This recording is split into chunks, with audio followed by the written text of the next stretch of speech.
Welcome to another episode of This is What the Gospel Sounds Like. We are a K-pop Demon Hunters podcast where we look for gospel handles in all sorts of the story and music of K-pop Demon Hunters. You might be thinking we have done all the songs, but no, there's more. There's actually way more. But today, Andy and I are going to be talking about soda pop. But before we begin, I'd like to introduce myself. My name is Sarah Crowder. I'm a teacher and PhD student out of Las Vegas, Nevada, and my co-host is Andy Jones. Andy, share a little bit about what's going on with you. So I'm Andy Jones. I'm a writer. I'm a pastor in the San Francisco Bay Area, and I'm excited to talk about soda pop today. I think the opening question we need to ask, though, Sarah, is where you are from, did you grow up calling it soda or pop or something else? This is a very classic question, and Mm-hmm. are you surprised? I am a little bit of an outlier in Mm-hmm. that I grew up in Southern California, and so I have the uh I have the weird nomenclature of calling everything Coke. You So do? I Okay. call everything Coke, even though I prefer, like, for example, Diet Pepsi, I will Mm-hmm. call Coke.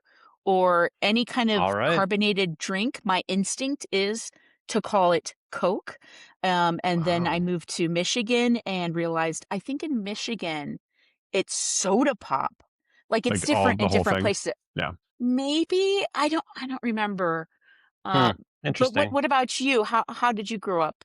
I definitely grew up calling it pop, like through my childhood. I think over time I've shifted to soda as how I refer to it. Um, but to be fair, I don't drink a lot of soda anymore, so I don't really talk about it much either. But Dude, yeah. I have a pretty dire relationship with Oh, soda. really? I Okay. when I Well, first of all, in Missouri, they have a weird thing. Did you hear this at all in St. Louis where people would ask for fountain soda, like when you're at a Yes. restaurant? Hmm. Yeah. So weird. Why like so That's elegant. So very. fountain so That's way I would like more a elegant than fountain. Missouri really generally is. So yeah, that is interesting. No hate on our Missouri Oh, I fans, love but St. Louis. that's Don't get me wrong, but that's just not. That a doesn't fountain align. soda, if you would. Yeah. But when I first started teaching at Faith Las Vegas in the year 2001, years ago, Hmm. I would got into the habit of drinking a regular soda every block, Oh. teaching 3 times a week. So 3 sodas every block, and it became part of my ritual of Hmm. teaching. Okay. When you are 20, 22, 23 years old, Yep. you can kinda get away with that. Yep. It's true. But when I had my children, I was like, with our daughter, I'm a pastor, I'm gonna need to confess. Um, when my daughter was young, I knew how terrible my relationship with sugary foods was, and I wanted my children to be healthy, so I lied to my daughter. And if I was ever drinking soda around her, I'd be like, "Ooh, it's pretty spicy. You want some?" No. Oh, To this that day, old my trick. It's too daughter does spicy. not like carbonated things, but I would lie to her, Oh, which is not okay to do. But interesting. um, yeah, That's tricky. yeah. But anyway, Okay. anyway, so you're on vacation, because I feel Yeah. like there's certain times of year where I will allow myself to indulge in a soda pop. Hmm. Um, Hmm. if you're at a gas station and you get Yeah. to pick anything off the shelf, what are you gonna drink? I basically have two go-tos. Like most of the time, I will get like a Sprite, Sierra Mist, like that realm. Um, Okay, but that's because I don't like having caffeine past about 11 o'clock. So Sprite doesn't smart. have caffeine, so that's part of it. But if I'm not worried about that, I will probably go for a Dr. Pepper. That's probably more of my favorite. But oh, not a Dr. Pepper fan. I Interesting. can't. It's Okay. one of those things. Have you ever had something and then you got sick and then Yeah. you just it tastes like sick to me. Yeah. Like it Okay. tastes like That happened sick. to you. Well, it It is kind of happened to me, spicy. so Dr. Pepper is, so maybe that's the problem. I like how you brought that full circle. Well, There we're it is. talking about soda pop, and here we Yeah. have, in the movie in K-pop Demon Hunters, we have the girls coming out of. This is a real look. real. This is a real location in South Hmm. Korea. We actually got to visit in Seoul, this area. I'm not going to pronounce it because my Korean is so bad. But like literally, people they're looking at like the bricks on the ground. They're like, "Oh, this is exactly where this happens." And there's Hmm. all these shops. And so it was Hmm. one of the last days that we were in Seoul, and we got to visit here. It was very busy, very crowded. I didn't see anyone busking, but I did get a corn dog, just like in Nice. the movie. And this I Nice. saw after the movie, so I got a corn dog, and it's a great location for kind of mingling around and people showing up. And here come the Saja Boys Hmm. after this hilarious interaction with Rumi and Jinu, where he Hmm. Hmm. I don't know if we've talked about this scene. This scene where he brushes her off, their first meet, is Hmm. a shot for shot remake of a K drama that the voice actor uh, who Oh, plays Jinu is in, which is called Business Proposal. If you are, interesting. I would say it's probably a 14 and up. It's not like bad, but if Hmm. you are, it is a very good entry level K drama Business Okay. Proposal. It is a little bit naughty. I wouldn't Hmm. recommend it maybe to my nephews to watch. Hmm. But it's a hilarious kind of Hmm. introduction to K dramas. And this scene where they kind of bump and then, she falls. It's a very classic Korean trope, but usually they pick her up. You're gonna, Oh. usually, I mean, honestly, I feel like easily 80% of K dramas have this slow motion moment where the eyes meet and they bump and she Hmm. falls and someone catches somebody. And Hmm. it's always awkward and it's always in slow motion. But he just continues on. And then here come the Saja Boys singing this song. First impressions, Andrew, tell me, what do you think of Soda Pop as a song? Oh, it is so catchy. Like it is, it may be the catchiest song in the entire show. Like, obviously Golden has competition with it, but like, there's something about it that it just gets stuck in your head. It's just Mm-hmm. very easy to vibe with, easy to sing along with. Yeah, it's one of those like summer pop hits. Like it's just perfectly constructed, perfectly sung. Um, Great song, on the whole, great song. So No. yeah. The the dance moves are easily replicated. Hmm. I saw a behind the scenes video with one of the animation designers, and they were playing with all sorts of different ones, but the first one was like the double shoulder Mm. kind of a thing, and they were like, you just can't, it's so simple, it's so perfect, and for the phones, for people to, you know, Hmm. it's so easy to reproduce. Um what's happening during this song though, with the girls listening to the song and the fans being kind of drawn in. It's this really handsome boy group, the Saja Boys, which has this double meaning in Korean. Saja means like this, it has this kind of death connotation, but also lion Hmm. connotation. Yeah. And so it's kind of this kind of double meaning with the Saja Boys. So we see the image of the lion, but really they're after death, Hmm. in another way. What about the lyrics? These lyrics, I I re-listened to it on repeat this morning, and Hmm. I got a little bit like angry listening to the lyrics. Angry, huh? Yeah. But I want to hear you first, but tell me a little Sure. bit I about these lyrics. And The lyrics work on the same like dual level as the name, Saja Boys, right? Like the lyrics on the front face of it, it's sort of like a little love song. Like you're my soda pop, you fill me up. Um, there's this sort of sense of, I want to drink up every drop. Like it seems like a very like a bit innuendo related, but it's mainly I want to be with you and I want to drink every drop, and it seems very innocent. But as you know what happens with this group and where they came from, you right, begin to see like, oh, uh, I don't want you. I need you to fill me up.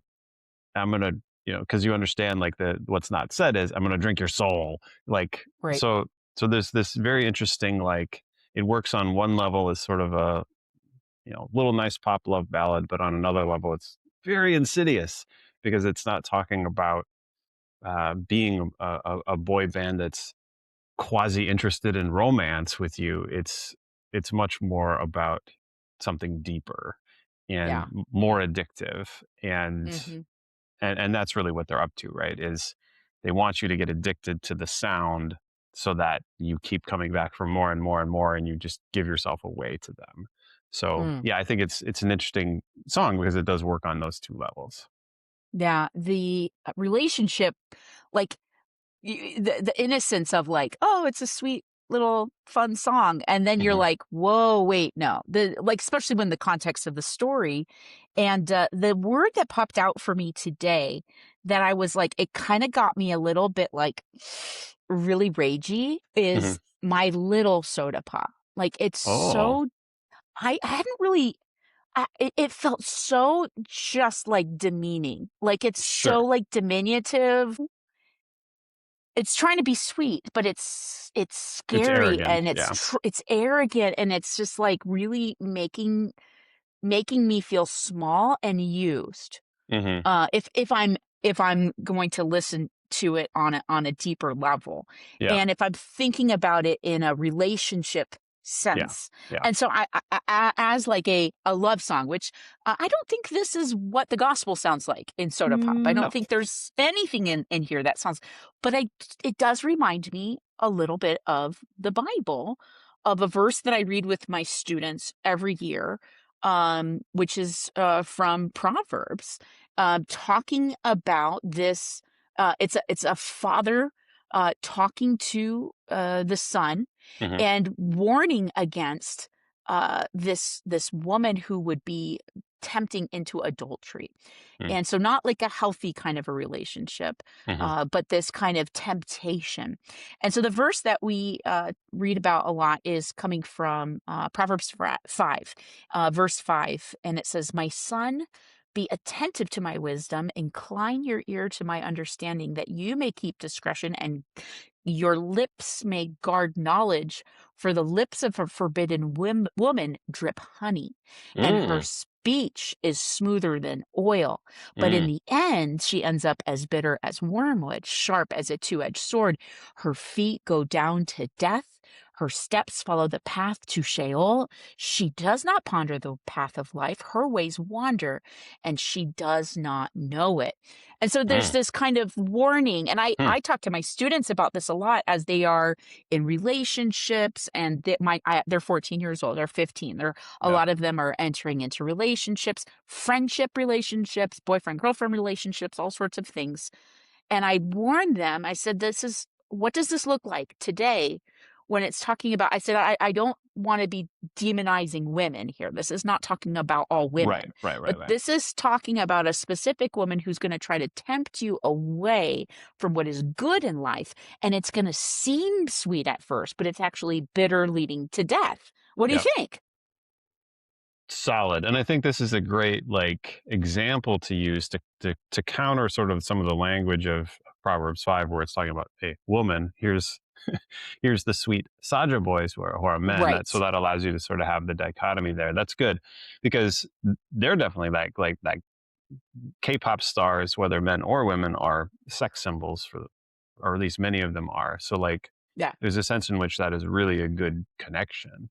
Um, yeah, and that's the case with all sorts of things. Like that's not just about relationships where someone might um, be sweet on first glance and then turn out to be less sweet, tempting you towards something that isn't good for you.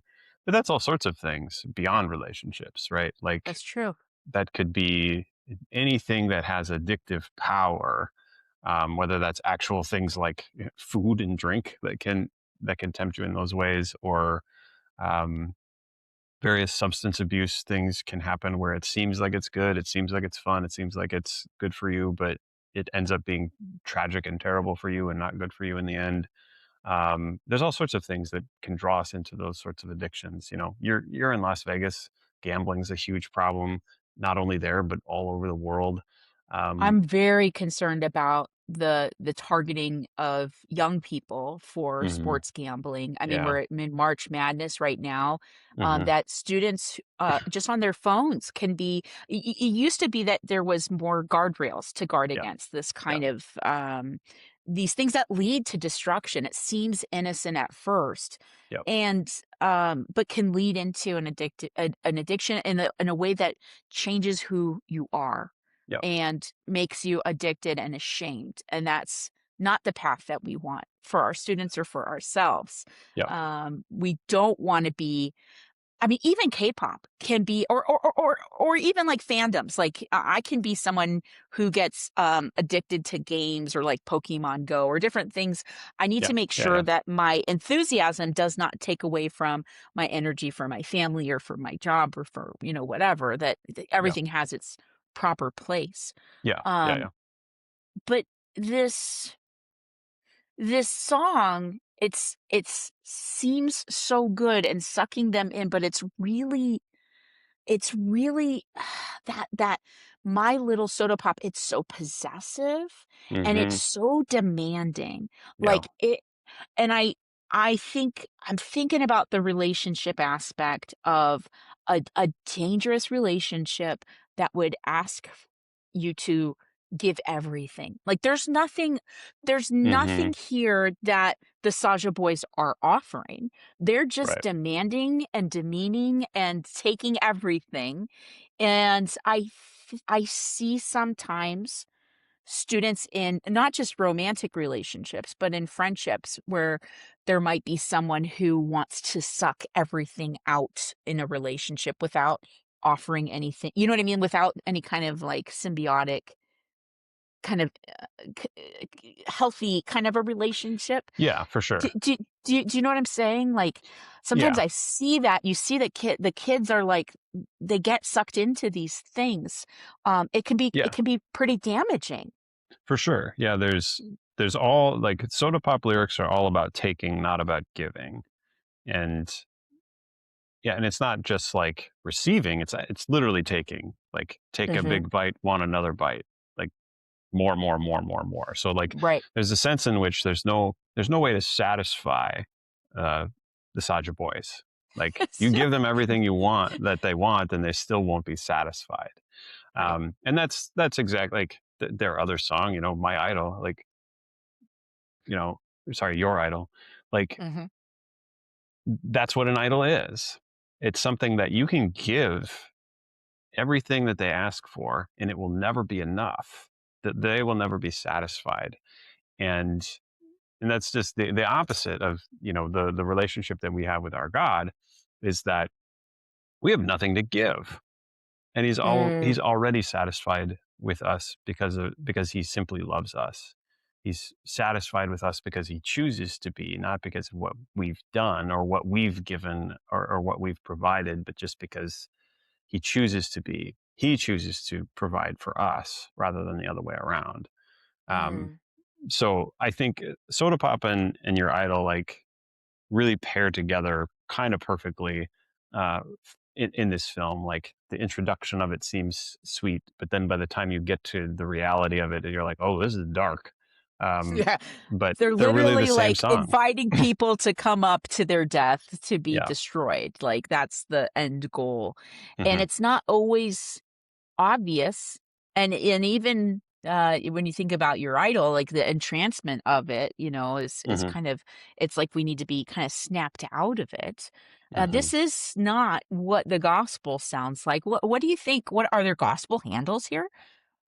Yeah, but only in like the contrasting way, right? Okay. Like, like I think the verses you were reading from Proverbs I thought were really interesting because one of the words that got used there is wormwood. Do you know about wormwood?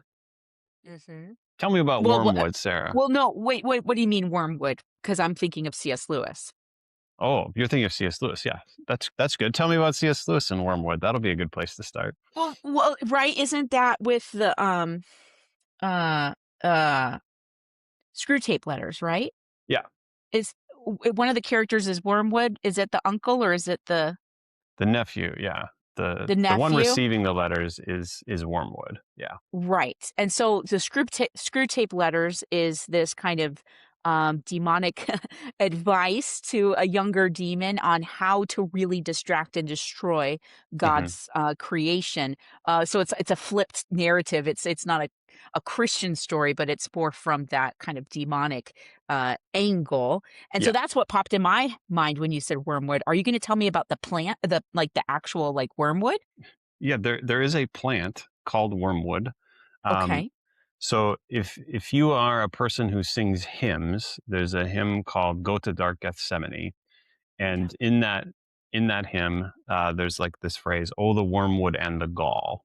The And gall. so what what happens when Jesus is on the cross is that they offer him this wine on a sponge that's like mixed with these bitter herbs.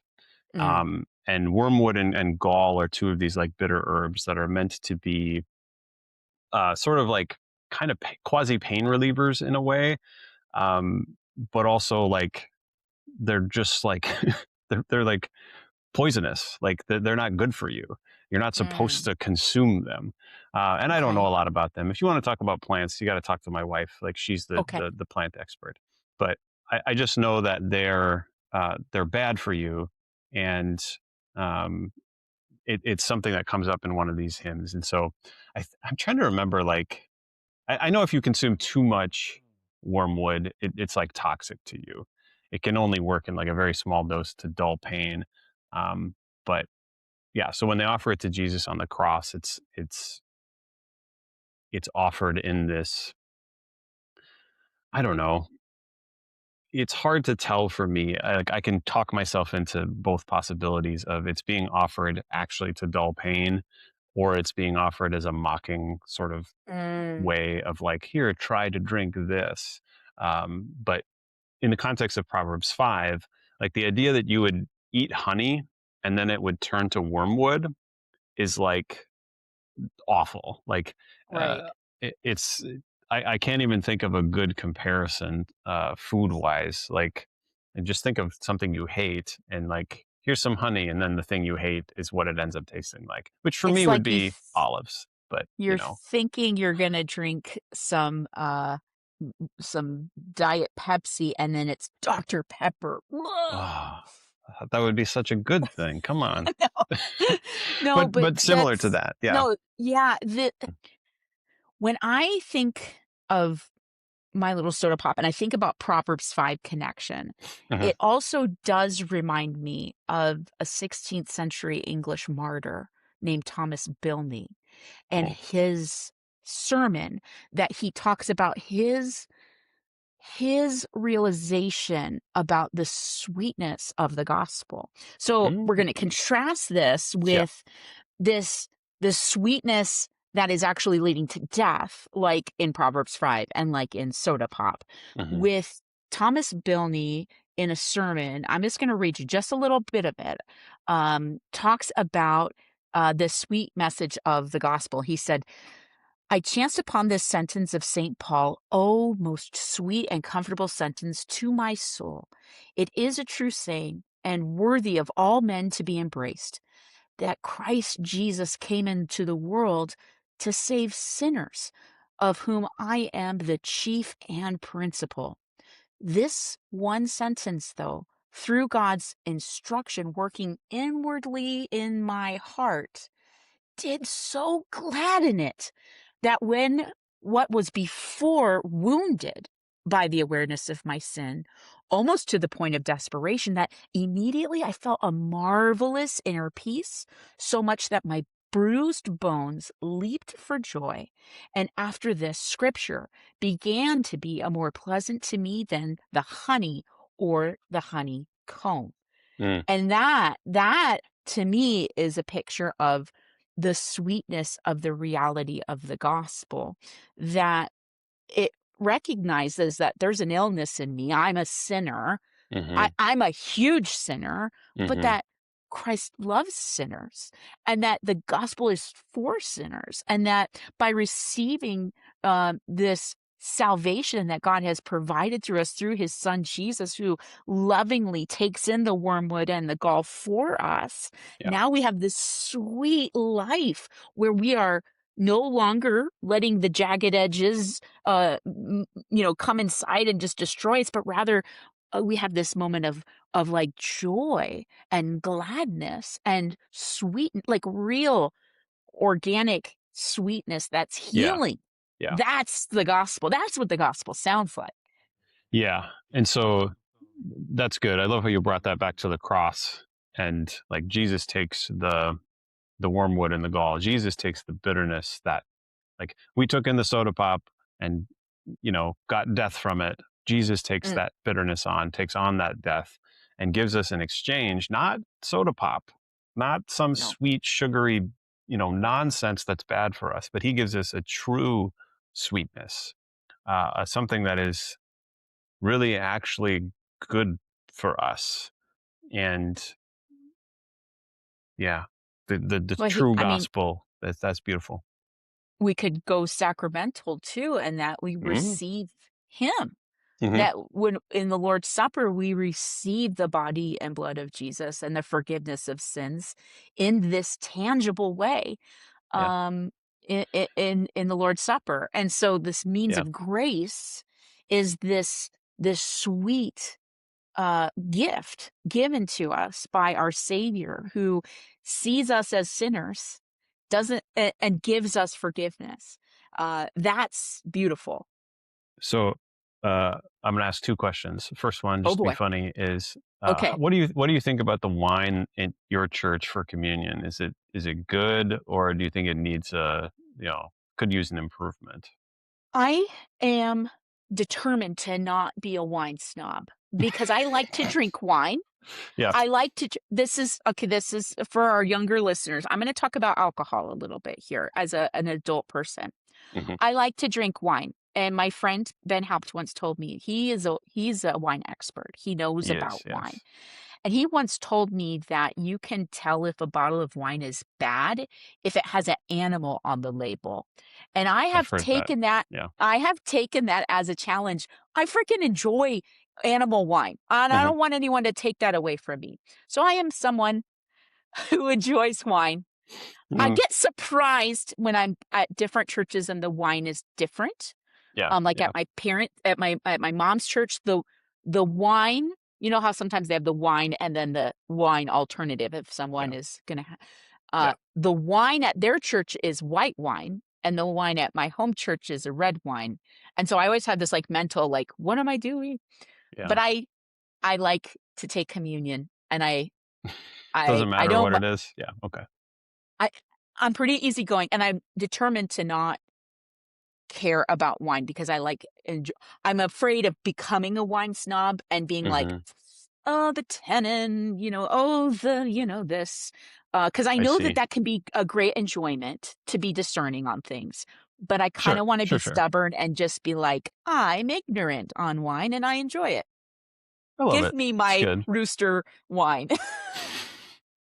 How I about love it. you? Uh, we actually like switched from having white wine to red wine in the past few years, and we have Okay. like a diagram in the bulletin so that you can tell like this part is red wine, this part is not. Like so, you're able to make make it clear which one you are grabbing in case some alcohol is not something that you can consume. But ours is different. I think every 6 months we change it, and don't tell anyone, sort of a thing, like just to mix things up. But one of the things I want to do honestly is like get a really nice expensive bottle for like certain occasions.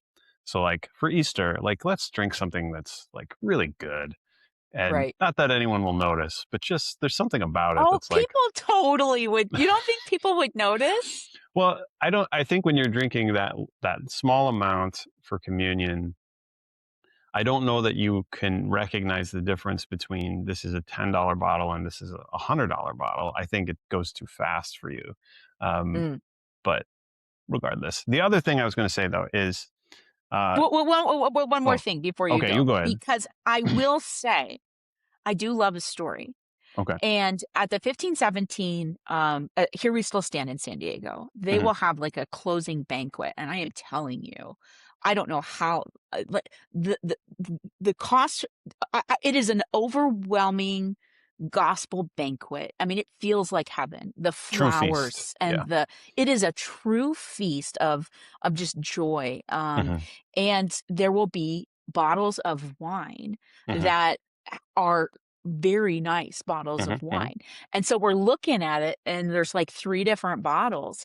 And I see my friend come by who's a wine expert. I think he has something to do with the bottles on the table. And I say, can you tell me about this wine? Hmm. Not only can he tell me where it came from, but like who the owner is and why Mm, the land is special and like all of these things, love it. that's to me, like that's beautiful. Hmm. And I think that it is appropriate to be like, it's Easter. Let's get the good wine. Let's do, Yeah. I think that's really, really cool. Yeah. So we'll see. We'll see if we do that this year or not. I don't know, but it's fun. What's question two? I'm excited.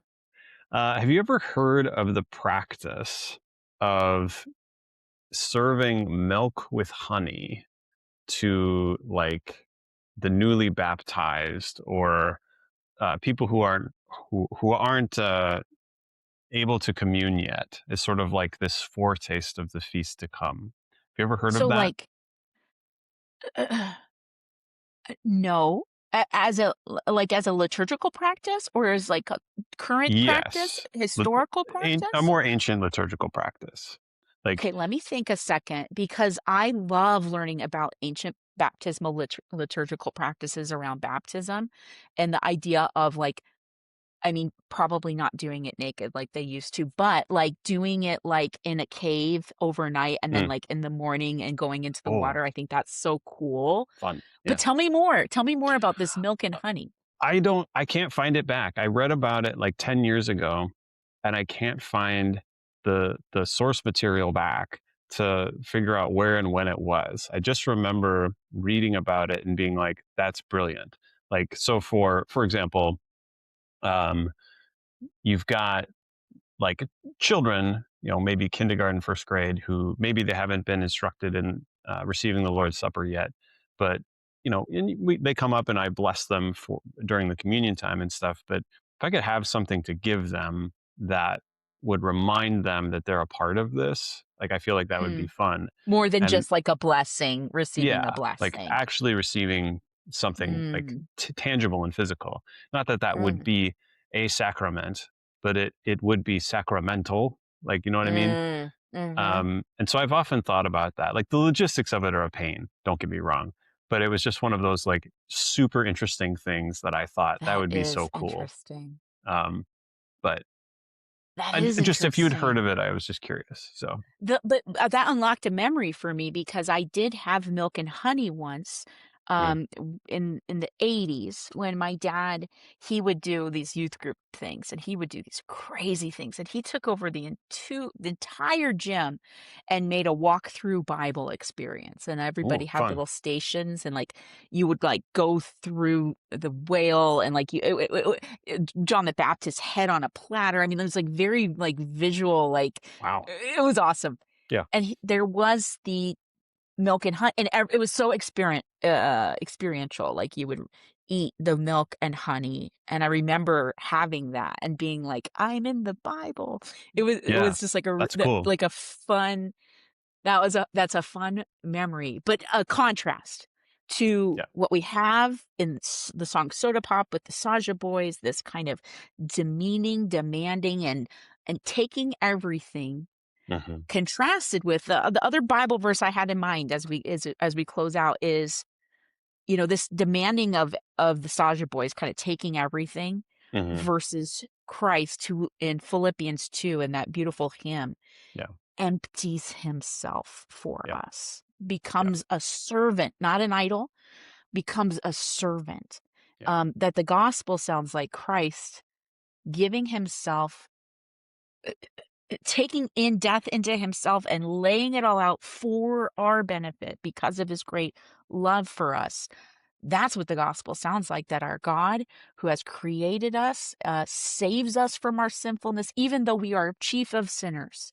Even someone as sinful as Paul can receive the benefits and the sweet milk and honey of our God, who gives us good gifts in his death, resurrection, and his ascension. And so that we have hope of this kind of beautiful relationship with our bridegroom who is giving and not taking. I think Yeah, that's what the gospel sounds like. What do you think? absolutely. I love that you brought it back to the bride and like just the concept of the feast. Like, I'm so excited to be a part of that uh, in eternity of being the bride of Christ, um, which is not demeaning as soda pop is, right? It's not belittling. It's elevating, and that's a wonderful wonderful feast we anticipate to celebrate one day. Yeah, Yeah. That's awesome. All right. Well, there's more K-pop demon hunters to talk about, more gospel handles all around us in the world. Hope you enjoyed this episode. I do want to announce we have some really good news. I just got the notification that we had 50,000 downloads and streams across. I know. So that's kind of fun. So thank you, friends, for joining along on our K-pop demon hunters journey. I think we will continue to have conversations because I really enjoy it, Andy. It's been so much fun, and we're really thankful for everyone who's been listening and sharing. And I hope that you're enjoying thinking through some of these lyrics and characters, and it's been a lot of fun for us. for sure. Thanks for doing this, Sarah. Love it. Yeah. Yeah. We'll continue on. We'll see you next time. Have a great day.